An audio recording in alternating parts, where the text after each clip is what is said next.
سوال یہ کیا کہ کیا جس شخص پر غسل جنابت واجب ہے اس سے ہاتھ ملانے گلے ملنے پر بھی غسل واجب ہو جاتی ہے؟ ایک سوال ہے۔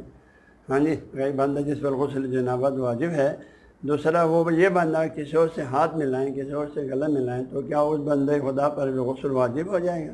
نہیں، ایسا کچھ نہیں ہے شریعت میں۔ یہ اس کو بولتے ہیں غسل واجب ہونا، وضو واجب، اس کو حدث حکمی بولتے ہیں۔ اس سے بندہ ناپاک نہیں ہوتی۔ اللہ نے ایک مخصوص کاموں کے لیے، جیسے نماز کے لیے، قرآن پڑھنے کے لیے، ان چیزوں کے لیے ہمیں کچھ اور مخصوص چیزوں کے لیے وضو کرنے کا، غسل کرنے کا واجب کرا دیا خود اس بندے پر۔ اما جو یہ بندہ اگر کسی چیز پر غسل واجب کسی کو ہاتھ ملائیں تو دوسرے کو نہ وضو کرنا پڑتا ہے، نہ ہاتھ دھونا پڑتا ہے۔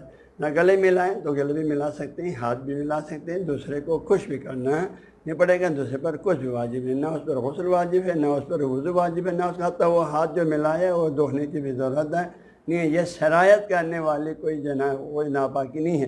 جو دوسرے عام ناپاکیاں سرایت کرتے ہیں نا، کسی کے ہاتھ پہ خون لگا ہوا ہے، وہ خون دوسرے کو ہاتھ میں لائیں گے، وہ خون چونکہ گیلا ہے دوسرے کے ہاتھ کو بھی ناپاک کرے گا۔ ہم یہاں یہ نہیں ہے، حدث حکمی ہے۔